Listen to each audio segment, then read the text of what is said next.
this season? Well, overall, I mean, first thing about Hannah is her work ethic. We started in January, opened gyms, and she couldn't make every single one if with being as busy as she is.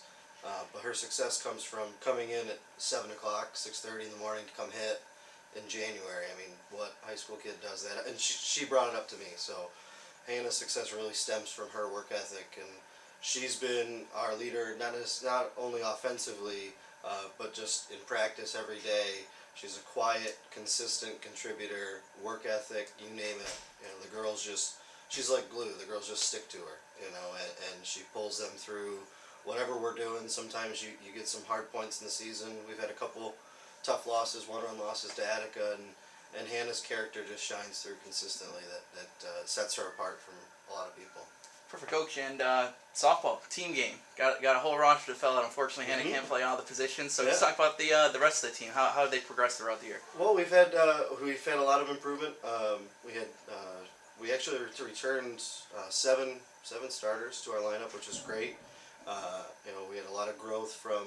We had 4 sophomores on our team last year. We have 4 sophomores again this year, but we've shown a lot of improvement from the time.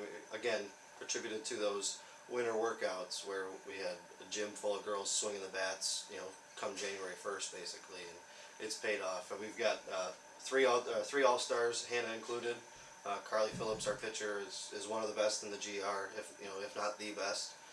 She's definitely in the conversation for it. And Freddie Stevens is playing second base. She's a 4-year starter on varsity, and she ended up hitting 500 on the year. And really, those two behind Hannah have really extended our lineup. You got Alicia Yaks hitting leadoff spot. She got almost 30 runs scored on the year. And Hope Goodenberry, our catcher, hitting out of the 9th spot, has got 27 runs scored on the year because they're getting on base, and we've got players like Hannah and Carly and Brady to drive them in. So we had 2 outs, and I remember Lexi Breton. She was batting second in the lineup, sophomore.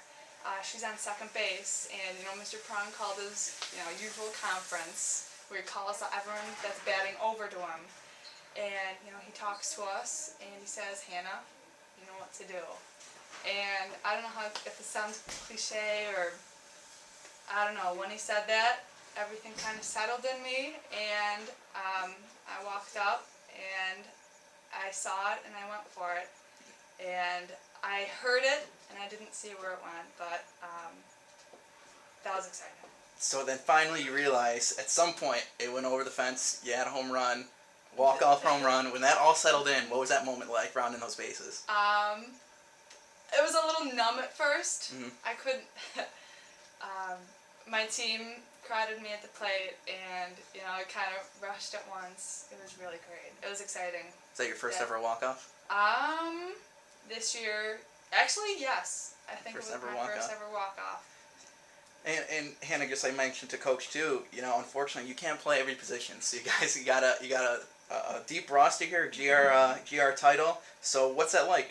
Just from the beginning of the season, starting January to now, what's this team been like? Oh my gosh! So let me tell you, last year, we had a few players that really stood out and were a significant part of the team and were responsible for a lot of the runs coming in, and they graduated. Mm-hmm.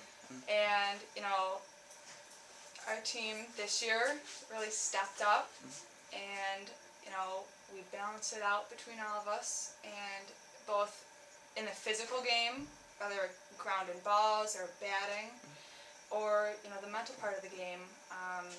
I think we really came a long way as a team, and I'm pretty proud of how Snapchat's first day, what I'm doing. Okay. Whoop.